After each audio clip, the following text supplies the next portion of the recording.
স্বাধীনতা কবি অভিক মণ্ডল। দেশের জন্য দিয়েছে প্রাণ হাজার সন্তান, ব্যর্থ হয়নি তাদের আশা, তাদের বলিদান। গর্ব করে বলছি মোরা, আমরা তো স্বাধীন। বলেছিলাম বলবো আবার, বলবো চিরদিন। শহীদ যারা বীর পুরুষের, জয়ের মাঝে সব, রক্তে রক্তে লুকিয়ে আছে দেশের গৌরব।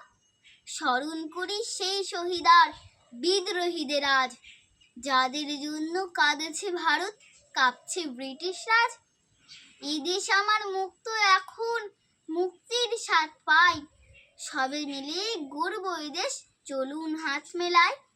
গেরুয়া সাদা সবুজ নীলের অপূর্ব সংমিশ্রণ, স্বাধীন মোরা গাইব আদি বন্দে মাতারাম।